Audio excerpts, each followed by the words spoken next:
Hello and welcome to the first in what will be a series of lore-based videos about the area of Cantha in the Guild Wars universe. I have selected several topics that I think are interesting, and I hope you do as well. The Canthan area will feature prominently in the upcoming expansion to Guild Wars 2 called End of Dragons. Thank you very much for watching. I hope you enjoy.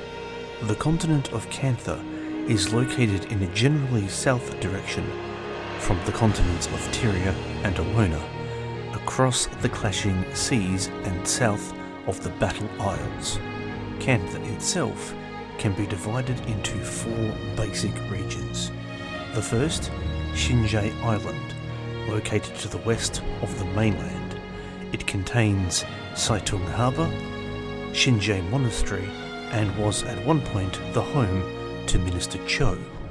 Kaining City, or New Kaining City as it is known in End of Dragons, is located on the north and the west side of the mainland of Cantha.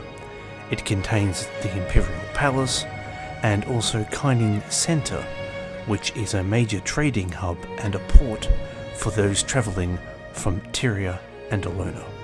South of Kaining City, you will find the Jade Sea and the Echovald Forest, now known as the Echovald Wilds, in End of Dragons. The Jade Sea was the home to the Luxon people, and the Echovald Forest the home of the Kurzik people.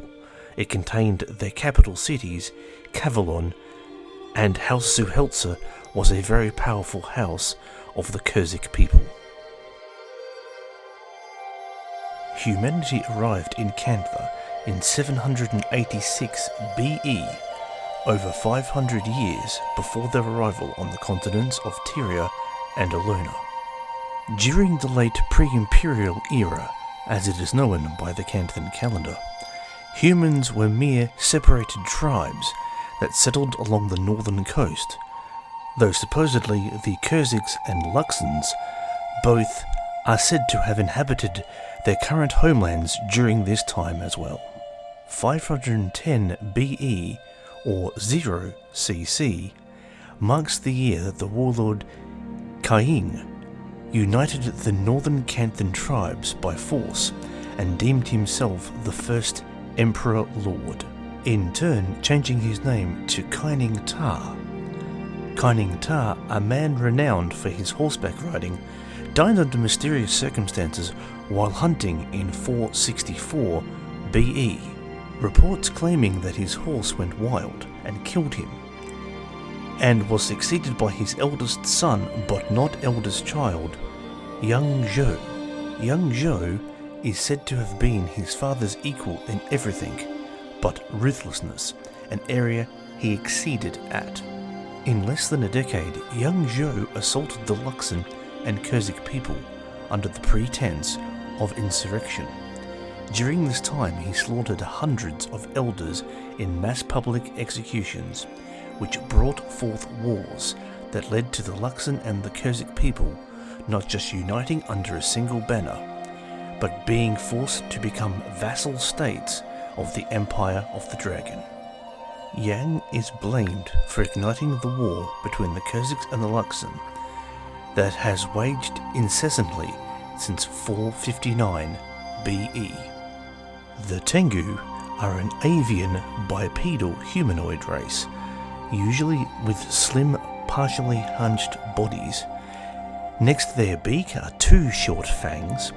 The female of their species have plainer plumage and are typically larger than the male.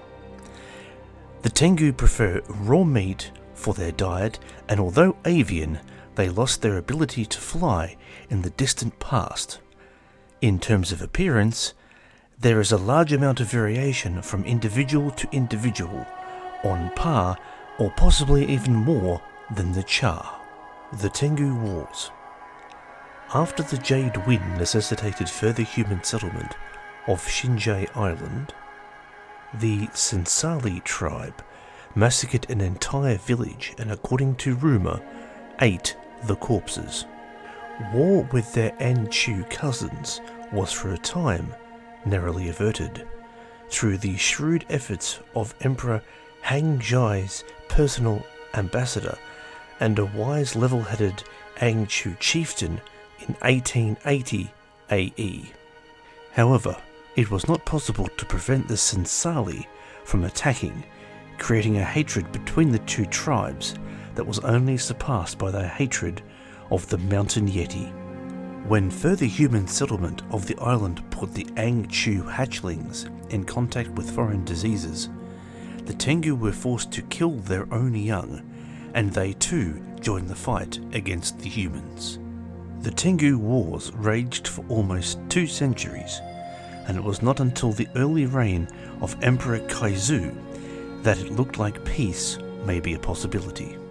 The Emperor's half-brother, Master Togo of Shinjei Monastery, was called to the estate of War Minister Wona for a peace summit with the leaders of the Angchu and the Sensali, among them Talon Silverwing, Gull Hookbeak, and Swift Honorclaw. The summit was a trap, however, intended to kill Togo and pin the blame on the Tengu, creating the pretext for a genocide. Togo and Talon Silverwing managed to fight their way out, and Wona was put down, but the damage to human-Tensali relations was permanent. In 1071 AE, a formal peace with the Anchu was finally reached, bringing an end to the Tengu Wars. The peace commemorated annually as the Day of the Tengu, at least while the peace lasted. I hope you enjoyed that general overview of Cantha, its regions, and its 2 major races, the humans and the Tengu. Until the next video, stay safe and goodbye for now.